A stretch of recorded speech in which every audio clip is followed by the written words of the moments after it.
Salut à tous, on se retrouve sur Itachi Gaming pour une nouvelle vidéo, donc via la demande d'un de mes chers abonnés, donc j'ai décidé de lui faire la vidéo qu'il m'a réclamée, donc la vidéo sur Oracle. Alors Oracle est un héros intelligent, c'est un héros qui pourra être joué support et éventuellement middle nuker. Aujourd'hui on va parler de Oracle nuker, donc middle, d'accord, il se jouera middle à ce moment-là s'il est nuker.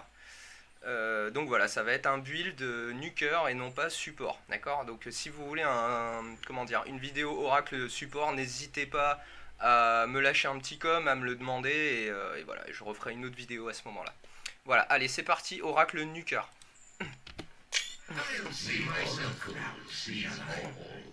Donc Oracle nuker, donc il se jouera middle, donc on va commencer comme d'habitude par le skill build, d'accord. Donc vous allez commencer par mettre un point. Donc, d'abord une petite description des sorts. Donc en fait, le premier sort, c'est ni plus ni moins qu'un stun en fait. L'oracle va canaliser un espèce de sort pendant quelques secondes et il va l'envoyer sur la cible que vous aurez choisie. D'accord. Donc ce sort se canalise, donc il met un certain temps à s'envoyer et surtout il a une longue portée. D'accord. Il a une très longue portée et ça va stun votre adversaire. Donc voilà, ça va stun votre cible. D'accord. Le deuxième. Donc Fate Edict, alors qu'est-ce que ça va être? Ça va être tout simplement que l'oracle en fait va vous mettre un espèce de... un peu comme le repel de... de l'Omnignite, d'accord, un bouclier anti-magie en fait, voilà. Donc ça va vous protéger contre tous les sorts magiques, contre toutes les techniques magiques. C'est ni plus ni moins qu'un shield en fait. Donc le troisième... Donc Purifying Flame, donc en fait ça c'est un sort qui va permettre à l'oracle de, en fait il va vous purifier, c'est-à-dire qu'en fait il va vous brûler, donc dans un premier temps ça va vous faire des dégâts, ça va réduire vos points de vie, et ensuite de ça, par la suite ça va vous redonner un peu plus de vie que ce que vous aviez à la base avant qu'il vous mette le sort dessus, voilà, d'accord. Donc c'est à double tranchant, en fait il va falloir associer le Purifying Flame avec le Fate Edict, c'est-à-dire... Vu que Purifying Flame est une technique de type magique, comme le deuxième sort vous rend invulnérable contre les dégâts magiques, et bah c'est tout simple. Il vous faudra coller Fate Edict sur votre allié si vous voulez le soigner, et vous lui collez par la suite Purifying Flame. Donc qu'est-ce qui va se passer? Bah, comme il est insensible à la magie, le troisième sort ne le brûlera pas, donc il prendra pas de dégâts, il prendra juste les soins. Il prendra uniquement les soins. Donc voilà, c'est toute la combine. Les deux sorts là sont en parfaite synergie. Ensuite, pour finir, False Promise, donc c'est son ultimate. Alors son ultimate, qu'est-ce que c'est? Bah en fait tout simplement, la cible celui qui va être touché, l'allié ou vous-même, qui va être touché par cet ultimate, donc en fait va se retrouver dans un espèce d'espace-temps en fait, et tous les soins ou dégâts que la cible va prendre pendant qu'il sera sous cet ultimate ne sera ressenti que après. D'accord. Donc vous n'allez pas prendre les dégâts instantanément, vous allez les prendre après, et les soins c'est pareil. Voilà. Donc, comment monter Oracle? Tout simple. Donc je vous conseille au début de mettre un petit point dans son stun, puis dans son bouclier anti-magie, puis dans ses Purifying Flames. Voilà, il vous faudra un point dans chacun des trois sorts. Tout simplement. Au début, ça va être comme ça. Par la suite, il vous faudra maximiser votre sort de dégâts, puisque là, que je rappelle, là on le joue nuker, donc il va falloir maximiser le sort qui inflige des dégâts, autrement dit Purifying Flames.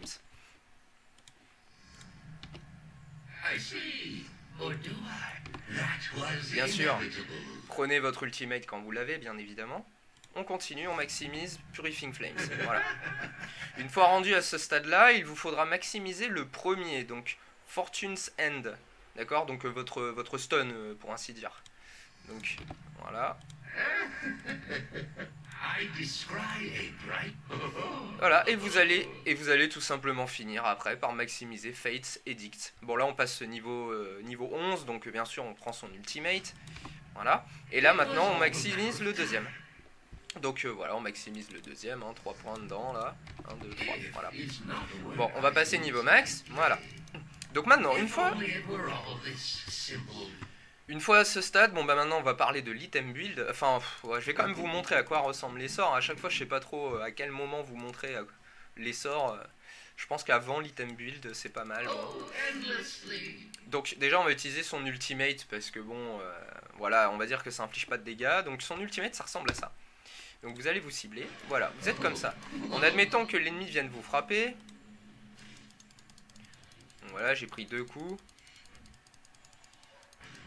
Bon, ok, il fait pas assez mal, on va le monter de level. C'est vrai qu'il est au niveau 1, je suis au niveau 25, donc bon, c'est pas top top. On va lui mettre son dot au maximum, là, voilà. On va passer en sort libre, donc je vais me remettre en ultimate. Il va me coller son dot et il va me frapper. Moi, je vais arrêter de le frapper. Voilà, vous avez vu? Donc pendant un certain temps, vous prenez pas de dégâts, voilà. Et là, après, par la suite, par contre, vous prenez tous les dégâts que vous avez encaissés. D'accord? Bon, si je me souviens bien, les soins sont doublés. Tous les soins retardés sont doublés, voilà. Par contre, les dégâts, eux, ne sont pas doublés. Voilà.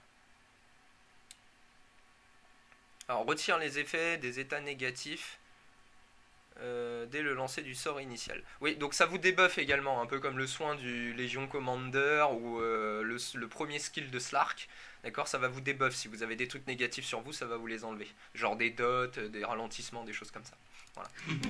Donc voilà, vous avez vu, donc du coup ça vous protège un certain temps, et puis bon, bah, quand ça disparaît, vous prenez tous les dégâts ou les soins que vous avez pris pendant que vous étiez sous l'ultimate. Voilà. Le premier sort, donc je vous ai dit c'est son stun, il va le canaliser, et il va l'envoyer, ça va stun et infliger des dégâts. Voilà. D'accord? Voilà. Le deuxième sort, bah, c'est tout simplement un bouclier anti-magie. C'est pas... Si, c'est pourtant de la magie. Ouais, voilà, vous voyez, vous prenez 0 dégâts quand vous êtes sous le bouclier anti-magie. Voilà. Donc, voilà. Donc ça vous protège des dégâts magiques, je précise bien, pas des dégâts physiques, attention.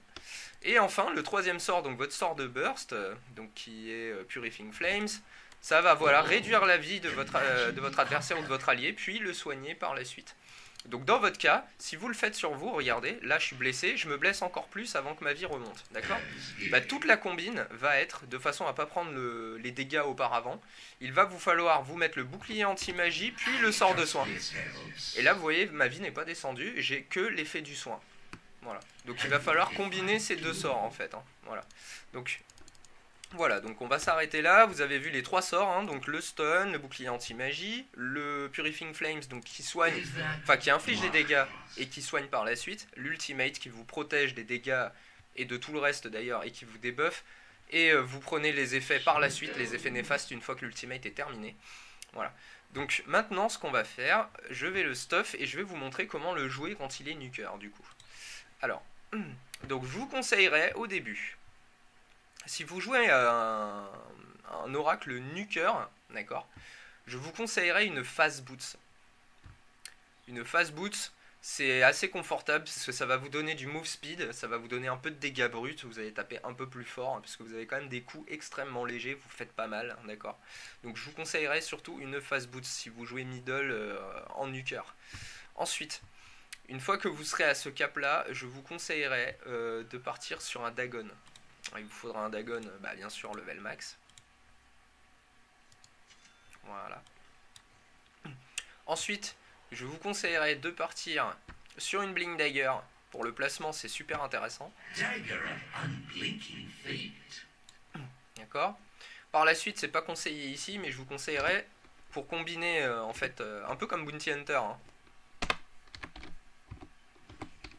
Voilà.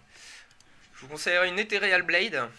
D'accord, combiné comment dire, à Dagon, ça va faire extrêmement mal, et à Purifying Flames bien sûr, d'accord, donc tout le but est là, hein.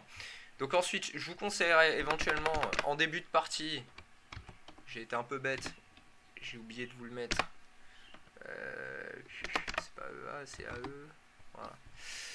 Hop, une Nether Lance pour augmenter un peu la portée de vos sorts, tout simplement, d'accord. Donc c'est pas mal. Et puis ça augmente un peu les dégâts que vous infligez. Hein. Et puis pour finir, un petit objet de contrôle. Alors l'objet de contrôle, bah, au mieux bien sûr, je vous conseillerais un Sight of Vice bien entendu. Hein. Parce que bon, en fin de game, vous allez plus faire extrêmement mal, donc il vous faudra quand même un item pour vous aider à survivre. Donc le Sight of Vice ou les Hull Scepter Divinity, enfin les Hull Divinity Scepter ou un Force Staff, ou enfin voilà, un objet qui vous permettra de survivre, ça peut être vachement utile. Ou une Linken Sphere si vous êtes très focus, ou même un BKB. Tout dépend vraiment de ce que vous aurez, j'ai envie de dire, en face de vous. Donc je rappelle, on parle bien d'un oracle nuker et non pas support, donc voilà, parce que en support je le joue pas comme ça, d'accord, là c'est en nuker, en support je le jouerai avec un mécanisme, etc., d'accord, donc ça sera dans une autre vidéo. Donc comment jouer votre oracle en nuker? Bah ce sera assez simple, une fois que vous aurez votre Blink Dagger en fin de compte, donc il faudra Blink, Stun, deuxième spell, troisième, Dagon. Enfin, deuxième spell, pardon. Deuxième objet pour moi. Ethereal Blade. Désolé, parler en même temps, vu que vous avez vu, tous mes boutons pratiquement sont des boutons actifs. Alors jouer et parler en même temps, c'est un peu compliqué. Mais au niveau 1, bon voilà, on va faire la démo. Quand vous aurez pas Dagon, comment le jouer? Très simple. Et on va jouer comme si vous n'aviez pas Blink non plus, d'accord? Donc en fait c'est assez simple. Vous allez engager la cible par du coup, bon, il faudra qu'il prenne un peu de dégâts en fait, hein, déjà, de base. Ouais, bon là j'en ai mis beaucoup. Ça va pas le faire, on va le tuer. Je pense que 2 coups suffiront, voilà. Faut qu'il soit à peu près moitié vie, on va dire, d'accord? Donc en fait, même un peu moins, c'est encore trop... Enfin un peu plus je vais dire. Voilà, je pense que ça peut même suffire vu que je suis niveau 25. Donc il est un petit peu blessé. Vous allez l'engager en fait sur votre stun. Voilà. Donc vous envoyez en fait, votre stun, donc Fortune's End, et vous envoyez directement votre Purifying Flames derrière. Donc il va prendre les dégâts du stun, donc ils vont le réduire énormément. Et il va prendre les dégâts de Purifying Flames qui vont l'achever en fait. Et si ça l'achève pas, le laps de temps où il aura sa vie extrêmement basse, vous allez certainement mettre un petit coup blanc, un coup automatique derrière. Et via les dégâts que vous avez avec une fast boots, vous le finirez aisément. D'accord? Vous aurez suffisamment de dégâts. Voilà, donc vous allez le last hit en fin de compte. Voilà. D'accord? Donc maintenant on va utiliser tous les objets, enfin on va essayer, hein, tout en parlant, sans s'embrouiller les doigts sur toutes les touches qu'il y a à appuyer, parce qu'il y en a quand même pas mal du coup. Voilà. Donc en fait dans l'ordre, il va vous falloir Blink, Stun, d'accord, Ethereal, Purifying Flames, Dagon. Ça fait pas mal de choses à faire, d'accord? Bon, alors on y va. Donc on Blink, on Stun, Ethereal, Flames, Dagon. Voilà, et si on vous attaque éventuellement, hop, vous mettez un petit ulti et vous reblinkez dans l'autre sens pour vous en aller, enfin bref, voilà, d'accord? Donc voilà, tout bêtement. Donc c'est tranquille, hein, c'est pas difficile à jouer, donc n'hésitez pas à mettre votre ultimate sur un allié, de façon à le protéger des dégâts si vous voulez pas qu'il meure tout de suite, hein, bien évidemment. Voilà. Pendant qu'il est ultimate, rien ne vous empêche, donc il prend des dégâts, etc. Vous lui mettez bouclier anti-magie plus soin, histoire de remonter sa vie pendant qu'il est sous l'ultimate, de façon à ce que quand il encaisse tous les dégâts en sortant de l'ultimate, bah, il meurt pas puisqu'il a récupéré entre temps. D'accord? Voilà. Évidemment, votre Sight of Vice, bah, c'est un petit bonus supplémentaire. Bon, vous voyez que c'est même pas nécessaire, hein. Un axe niveau 25 avec toutes ses caractéristiques, on le tue avec ce stuff là, d'accord? Donc voilà, maintenant s'il est pas mort, vous pouvez éventuellement le Sight of Vice pour lui renvoyer votre stun derrière et puis le finir, le last hit tranquillement, quoi. Enfin voilà, d'accord? Voilà, bah y a pas grand chose à dire de plus, hein, sur Oracle, Nuker en tout cas. Donc bah, j'espère que ce petit guide vous aidera bien. N'hésitez pas à demander si vous voulez un oracle support, hein, parce qu'à ce moment-là il se jouera un peu différemment et surtout il n'aura pas le même type d'item, d'accord. Donc voilà. Bah, en tout cas, amusez-vous bien avec Oracle. C'est un héros middle assez fun à jouer, assez surprenant parce qu'il y a peu de gens qui le connaissent et ils s'attendent pas trop au potentiel du héros, mais bien joué, il peut être vraiment, ça peut être une plaie pour l'équipe adverse. Entre ses soins, ses protections et son burst, il est vraiment chiant comme adversaire. Voilà. Allez, je vous dis à la prochaine sur Itachi Gaming. Ciao ciao.